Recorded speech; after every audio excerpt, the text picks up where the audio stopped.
Olá, sejam bem-vindos a mais uma aula. Hoje a gente vai falar sobre exames e estadiamento, lembrando que cada exame conta uma parte da sua história. Então, eu vou pular minha apresentação e por que que a gente faz exames, né? Então, primeira coisa, para confirmar o diagnóstico, para descobrir a extensão da doença, ou seja, para olhar ali por dentro e ver se a gente consegue descobrir algo que o exame físico não nos conta e escolher o melhor tratamento. Então, a gente junta os exames, junto com a história clínica, com a, a vitalidade, com a capacidade de fazer coisas sozinho, como tomar banho, se alimentar só. Então, tudo isso vai somando para que a gente escolha o melhor tratamento, certo? Então, a gente tem alguns exames que são os chamados exames de imagem. Temos tomografia, PET scan e ressonância. Então, a tomografia é um exame que a gente usa com muita frequência na oncologia. Muitas das vezes, essa tomografia precisa ser com contraste para a gente enxergar um pouco melhor os órgãos que estão dentro do corpo.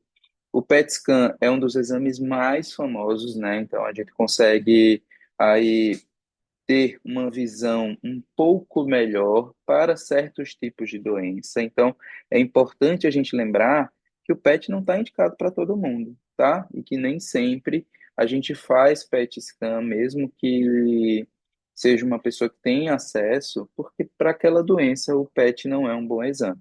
Então, o PET tem suas indicações, e quando bem indicado, a gente consegue mapear melhor o corpo todo, dar uma olhada em todos os órgãos para poder enxergar melhor o corpo de uma maneira geral.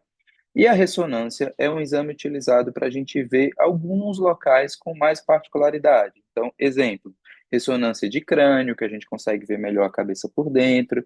Eventualmente, se eu quero olhar bem meu pâncreas, se eu quero olhar bem alguma glândula ou algum gânglio, a gente costuma fazer ressonância que nos ajuda a enxergar melhor a parte abdominal também.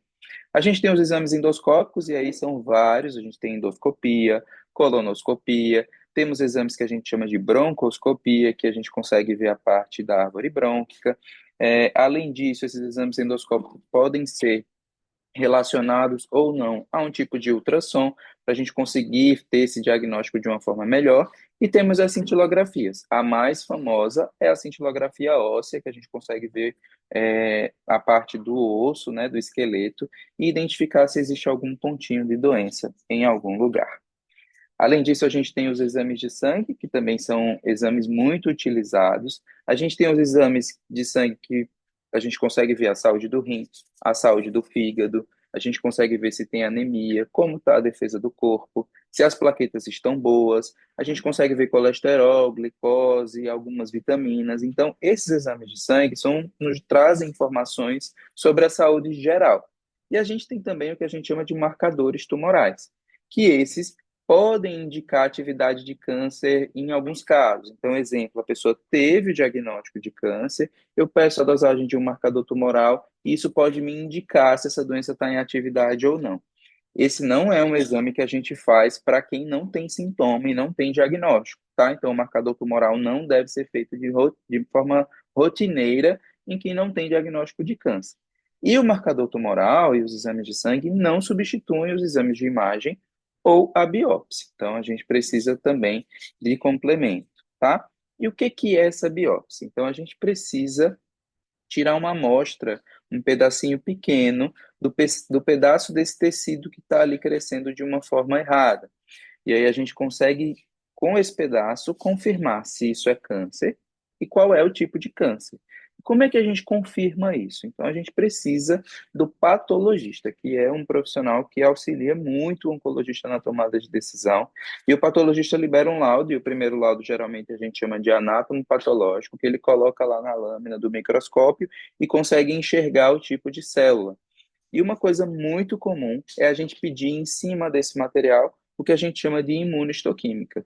A imunohistoquímica, o patologista coloca alguns materiais para terem uma reação química.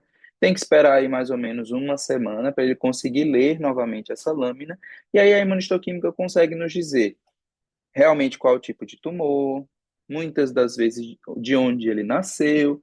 Então, traz informações adicionais, e com isso a gente consegue é, desenhar uma melhor estratégia de tratamento. Ultimamente, a gente escuta muito na oncologia a questão de oncologia personalizada, medicina de precisão, e isso muito se deve à questão dos testes moleculares. O que é um teste molecular? Então, é um teste onde eu consigo analisar o DNA do tumor, certo? E aí eu consigo estudar as características genéticas desse tumor e posso identificar algum alvo para um tratamento personalizado. É como se a gente estivesse procurando uma fechadura para uma chave específica, né? Então, muitas das vezes, se eu tenho um teste molecular alterado, o paciente nem, pode não fazer quimioterapia, pode tomar um comprimido, pode receber outro tipo de medicação. E esses testes moleculares, quando identificam esses alvos, também nos ajudam a prever uma resposta a determinados medicamentos. Então, eu sei que, às vezes, uma alteração molecular me diz que aquele paciente vai melhor com quimioterapia ou não deveria receber quimioterapia e deveria receber outro tipo de medicação. Então, hoje em dia, é algo que a gente utiliza muito na oncologia. Para alguns tipos de doença, a gente consegue fazer testes moleculares gratuitos. Então, no Brasil, a gente tem alguns grupos de doença em que a indústria farmacêutica custeia esses testes e a gente consegue oferecer um tratamento mais personalizado.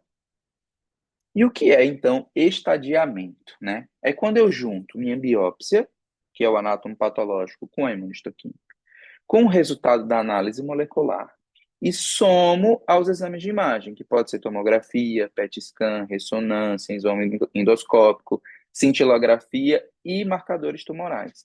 E com isso, a gente vai agrupar, né, a doença no estágio. Então, quando o oncologista pega ali o caso, ele olha a biópsia, olha os exames de imagem, os exames de sangue, e a gente vai separando eles em T de tumor, que aí eu vou ver o tamanho do tumor e a localização.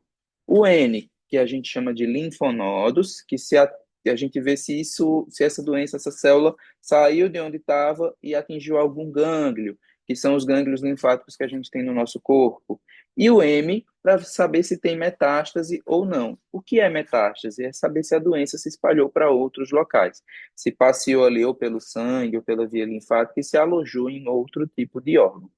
Quando a gente junta esse TNM, a gente agrupa em quatro grupos, que aí pode ser o estádio clínico um, 2, 3 ou 4. E isso vai direcionar o tratamento. Então, dependendo do estágio, a gente sabe se é um paciente que vai fazer cirurgia ou não, se vai fazer só quimioterapia, se vai fazer rádio. Então, dependendo do estágio, a gente consegue compreender melhor o tipo de tratamento que vai ser oferecido.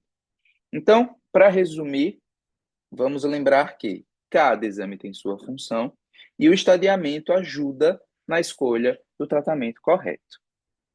E aí, só para finalizar com essa frase, com as informações certas, tomamos decisões melhores. Obrigado. Tchau, tchau. Até a próxima.